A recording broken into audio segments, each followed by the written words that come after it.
Shalom sahabat BSJD dimanapun saudara berada, selamat bertemu. Salam dalam kasih Tuhan. Saya Pendeta Monica Berdeta Metina dari Resort GKI Tumbang Samba.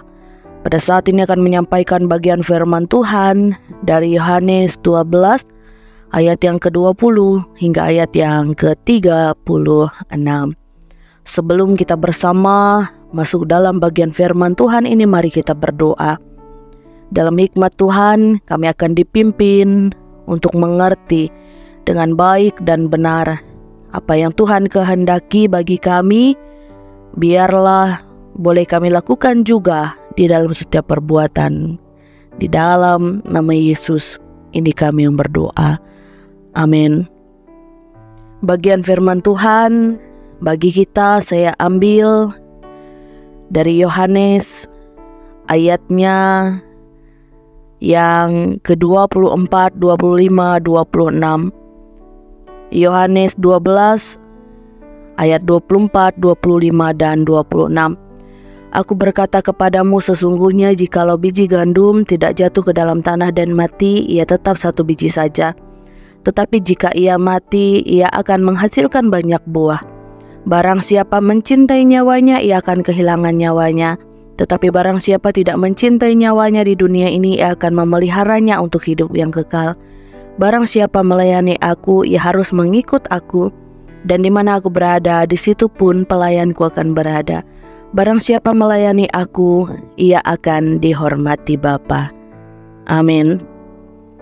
Saya mengambil judul Menjadi Murid Sejati.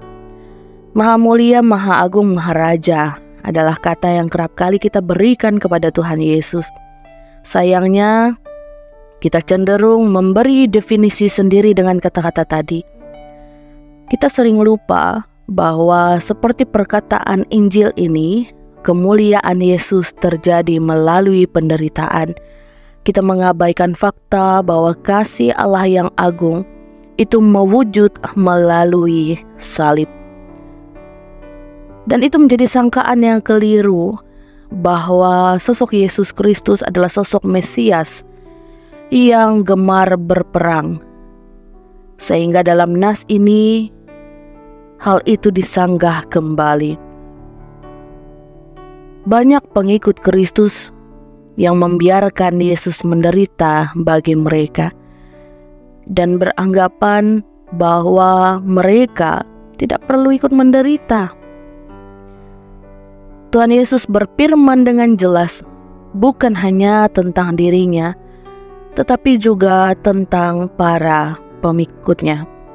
Sebagaimana permuliaan yang terjadi melalui penderitaan, mati sebelum bangkit kembali, kita pun dipanggil untuk mengikut Dia.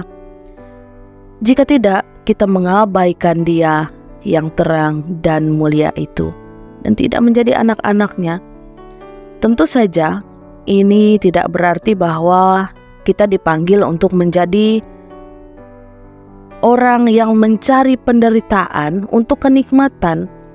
Nas hari ini membawa kita untuk menyatakan diri sebagai seorang murid yang harus siap dengan segala konsekuensinya terhadap penderitaan sebagai murid Yesus.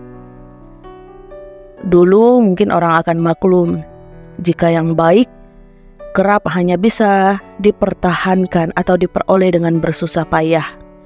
Namun pada masa kini, orang telah menyatakan perang terhadap penderitaan. Pada masa kini, kita bisa dengan mudah memenuhi segala sesuatunya. Karena secara finansial segala sesuatunya sudah cukup. Bahkan panggilan kita sebagai orang Kristen akan terpenuhi karena target persembahan kita bisa dengan mudah dilaksanakan tanpa perlu berpengaruh pada kehidupan kita sehari-hari. Maka daripada itu, di tengah zaman yang sudah tak menuntut penderitaan, kita hanya harus bersikap jujur sebagai pengikut Kristus untuk membuktikan kemuridan kita. Entah nantinya ketika kita menjalani status murid, kita akan diperhadapkan pada banyak hal tetapi mari kita tetap percaya bahwa Tuhan beserta. Firman Tuhan menguatkan dan memampukan kita. Mari kita berdoa. Tuhan, mampukan kami untuk menjalani tanggung jawab kami sebagai murid-Mu. Kami tak tahu apa yang akan terjadi, tetapi kami percaya bahwa Tuhan tak pernah meninggalkan kami. Kami akan kuat dan mampu karena Tuhan akan menolong sehingga kami menjadi murid Kristus yang sejati. Amin.